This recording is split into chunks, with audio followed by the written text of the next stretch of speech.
عمران خان کی جانب سے قومی اسمبلی میں اپنی جماعت کے درجنوں ارکان موجود ہونے کے باوجود اپوزیشن لیڈر کے لیے پی ٹی آئی کے کسی رکن کی بجائے محمود خان اچکزئی کے انتخاب کو محض ایک تقرری نہیں بلکہ ایک گہرا سیاسی پیغام قرار دیا جا رہا ہے۔ سیاسی حلقوں میں بحث جاری ہے کہ کیا تحریک انصاف کا یہ فیصلہ اپوزیشن کو ایک پلیٹ فارم پر لانے کی کوشش ہے،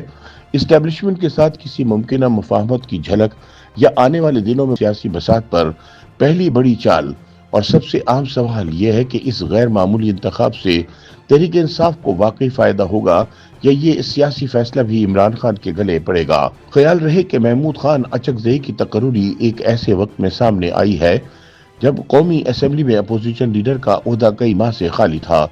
گزشتہ برس اگست میں الیکشن کمیشن آف پاکستان نے 9 مئی کے کیسز میں انسداد دہشت گردی کی عدالتوں سے سزائیں پانے والے پاکستان تحریک انصاف کے 9 اراکین پارلیمان کو نااہل قرار دیا، جن میں اس وقت کے اپوزیشن لیڈر عمر ایوب خان بھی شامل تھے۔ اس کے بعد سے یہ اہم آئینی منصب خالی رہا، تاہم اب اسپیکر قومی اسمبلی کی منظوری کے بعد محمود خان اچکزئی کی بطور قائد حزب اختلاف تقرری کا نوٹیفیکیشن جاری کر دیا ہے۔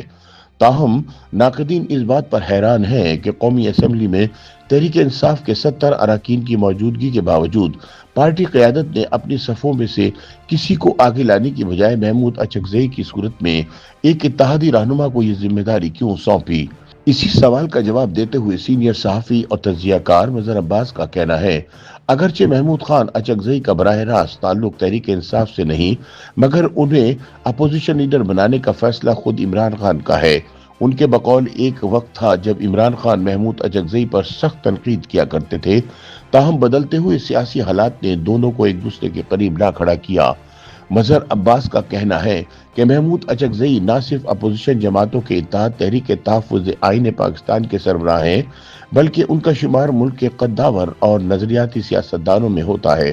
ان کے نزدیک یہ تقرری تحریک انصاف کے لیے فائدہ مند ہو سکتی ہے، جبکہ حکومت کے لیے بھی یہ ایک آئینی اور سیاسی مجبوری پوری کرنے کے مترادف ہے۔ مظہر عباس کے مطابق محمود خان اچکزئی کی تقرری میں تاخیر نے غیر ضروری سیاسی کشیدگی کو جنم دیا، تاہم اب توقع کی جا رہی ہے کہ حکومت اور اپوزیشن کے درمیان رابطے بحال ہوں گے، خاص طور پر چیف الیکشن کمشنر یا چیئرمین نیب جیسی آئینی تقرریوں کے معاملے پر، جن کے لیے اپوزیشن لیڈر سے مشاورت لازم ہے۔ مظہر عباس کے بقول جب حکومت اور اپوزیشن قومی معاملات پر ایک ساتھ بیٹھیں گے تو اس سے سیاسی تلخی بھی کم ہوگی۔ تاہم ناقدین کے مطابق عمران خان اور محمود اچکزئی کے مابین ماضی کی تلخیاں اس فیصلے کو مزید دلچسپ بنا دیتی ہیں۔ 2014 کے دھرنوں کے دوران محمود اچکزئی نے نواز شریف حکومت کا ساتھ دیا، جس پر عمران خان نے ان پر شدید تنقید کی۔ بعد ازاں وہ پاکستان ڈیموکریٹک الائنس PDM کا بھی حصہ رہے اور عمران خان کی حکومت کے خلاف کھل کر بولتے رہے۔ ایسے میں ان کا اپوزیشن لیڈر بننا پاکستانی سیاست کے بدلتے ہوئے اتحادوں اور ترجیحات کی ایک واضح مثال ہے۔ دوسری جانب سینئر صحافی سلمان غنی عمران خان کے اس فیصلے کو تحریک انصاف کے لیے فائدہ مند کی بجائے نقصان دہ قرار دیتے ہیں۔ ان کے مطابق محمود اچکزئی بھی عمران خان کی طرح اسٹیبلشمنٹ کے معاملے پر